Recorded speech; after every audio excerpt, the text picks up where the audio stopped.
Et maintenant, l'invitée de la matinale, elle est sociologue, elle a publié plusieurs ouvrages sur la jeunesse. Le dernier en date s'intitule Génération Reset. Elle va nous expliquer ce qu'il y a derrière cette expression. Ça paraît chez Odile Jacob et ça questionne la capacité des trentenaires à s'inventer un avenir, à se prendre en charge dans une société et un monde difficile. La sociologue et directrice de recherche au CNRS, Monique Dagneau, est l'invitée de la matinale.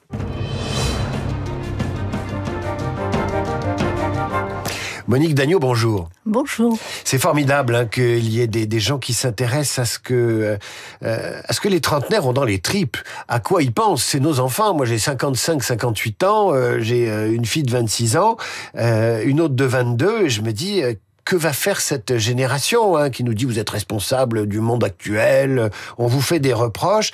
Mais je voudrais commencer par quelque chose qui a rien à voir et qui en même temps a tout à voir. Hier, vous aviez le chef d'état-major des armées qui était au Salon des maires de France. Il a parlé devant les maires de France. Et il parlait des menaces de la Russie, des menaces de guerre en Europe. Et voilà ce qu'il a dit. Ce qui nous manque, c'est la force d'âme pour accepter de nous faire mal, nous protéger et protéger ce que nous sommes. Si notre pays flanche parce qu'il n'est pas prêt à accepter de perdre ses enfants, parce qu'il faut dire les choses, de souffrir économiquement parce que les priorités iront à la production de la défense, si on n'est pas prêt à ça, alors on est en risque. Et quand je lis votre livre, Monique Dagneau, je me dis, mais ces trentenaires sont complètement à côté de la plaque. Ils voient pas les enjeux. Ils commencent peut-être un peu à les voir, mais c'est vrai que leur première réaction, par exemple, par rapport à l'invasion de l'Ukraine, a été plutôt un désarroi absolu. Par contre, ils sont très en soutien de l'Ukraine et pour qu'on leur apporte des armes, que on les reçoive en France. Donc, de ce point de vue-là, ils sont très européens. C'est une chose sur laquelle j'insiste. En revanche, ensuite, après 80 années de paix, de penser qu'elle était d'ailleurs presque éternelle, tous les cataclysmes qui surviennent dans le monde, il y a d'abord eu la Covid, mais il y a eu l'Ukraine, ensuite il y a eu la crise israélo-palestinienne, et puis il y a surtout ce discours économique d'un déclin, d'un relatif déclin en tout cas, avec beaucoup d'interrogations. Et puis un chaos politique aussi, puisque personne n'arrive à se mettre d'accord. Donc au total, ils prennent de plein fouet les transformations du monde qu'ils vont devoir gérer, piloter, auxquelles ils vont devoir s'affronter. Or, la génération des millennials sur lesquels j'ai travaillé, c'est celle qui, dans les années 2010, était collégienne ou lycéenne et entrait dans la culture de Facebook. Facebook était associé à l'idée d'une société leur donnant de l'autonomie, plus démocratique, leur donnant une grande capacité d'expression. Donc pendant une période, ils ont été pris dans une espèce de vent d'optimisme qu'on leur tendait et dont ils seraient les pionniers. Et je pense que, une quinzaine d'années après, expérience faite, et puis confrontation à tous les problèmes dont on vient de parler, ils sont en plein désarroi, mais aussi ils sont très critiques finalement du monde dans lequel ils ont été éduqués, dans lequel maintenant il faut qu'ils fassent leurs preuves. Et c'est pour ça que j'ai appelé le livre La Génération Reset, parce que après toutes ces enquêtes que j'ai faites, et il y avait aussi beaucoup de verbatim, ce qui m'a surprise, c'est que leur idée, c'est il faut tout changer. Et reset, c'est on réinitialise tout. Bon, ils prennent donc un terme informatique parce que en même temps, ce sont des internautes actifs, etc., etc. Alors justement, le désappointement, le désarroi, il se manifeste aussi peut-être à travers les déclarations du président de la République hier à Arras. Il a rencontré des jeunes et il leur a dit moi je veux interdire les réseaux sociaux aux moins de 15 ans. Est-ce que cette génération qui a aujourd'hui, vous me parlez de ceux qui ont 25-30 ans, elle s'est pas rendue compte que ces réseaux sociaux, ça menait nulle part et qu'ils étaient une espèce de source de déception et d'une confrontation au monde qui est un petit peu faussée? Alors, pour le coup, eux, ils ont fait l'expérience des réseaux sociaux, ils ont été les premiers utilisateurs. Et en fait, ils sont extrêmement critiques sur les réseaux sociaux. Et notamment, ils sont critiques, par exemple, par l'usage qu'en font les plus jeunes, les vingtenaires, alors qu'ils sont noyés, effectivement, dans à la fois ces réseaux, les influenceurs, la logique marchande qu'il y a derrière, etc. Donc, et puis en plus, j'ai plutôt travaillé sur les diplômés. Donc ce sont des gens qui, d'une part, ont été pionniers, d'autre part, dans leur travail en général, sont très experts dans le maniement des outils numériques, ils dominent très bien, et parallèlement, ils sont critiques au point, par exemple, certains craignent la reconnaissance faciale. Donc, quand ils sont en visio, ils mettent un stick sur la caméra. Ils savent très bien contourner un peu, déjouer un peu les manipulations. Ils connaissent le monde des fake news. Ils savent faire une lecture savante de ce qui est par rapport à la vérité et tout ça.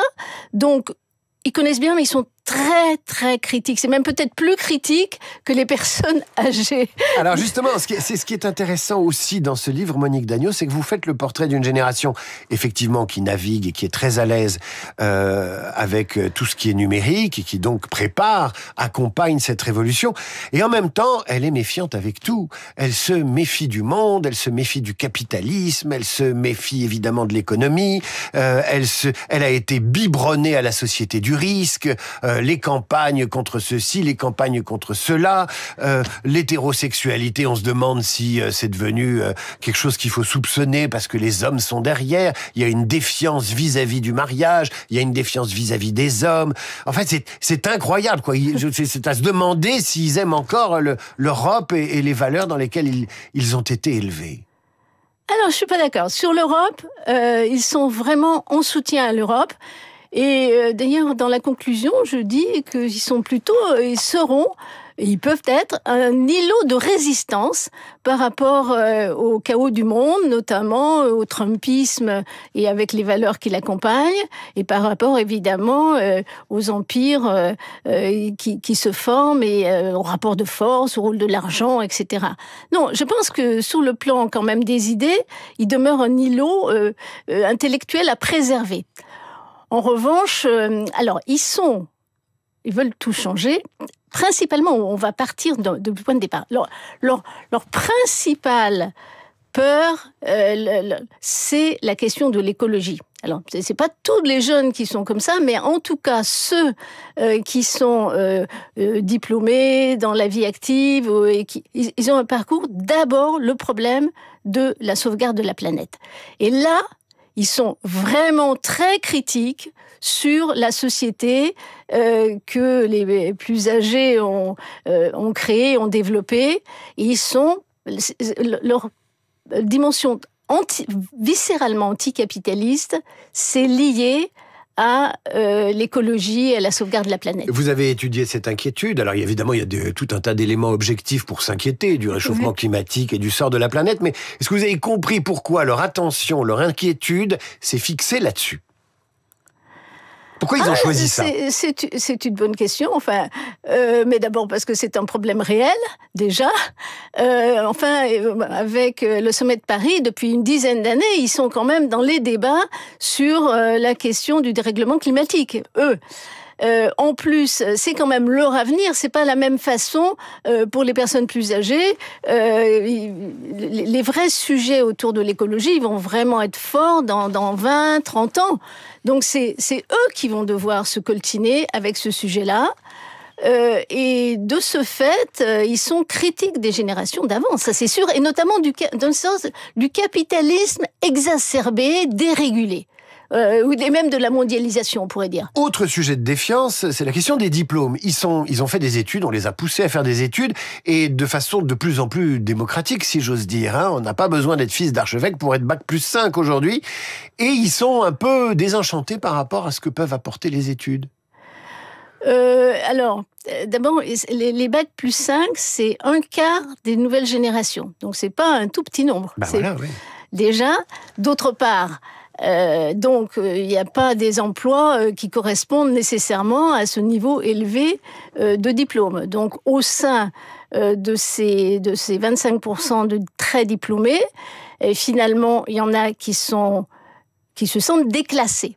Alors déclassé, ça veut dire que finalement, on n'a pas un emploi qui correspond, et surtout une rémunération, ni un avenir qui correspond à autant d'années d'efforts. Bon, c'est tout le débat, effectivement, sur la surdiplomation des jeunes et le fait que l'économie ne peut pas nécessairement les absorber et que certains restent plutôt sur le carreau, en tout cas ont des emplois qui sont qualifiés, mais tout juste, quoi. C'est pas du tout, on peut pas vraiment parler d'une élite.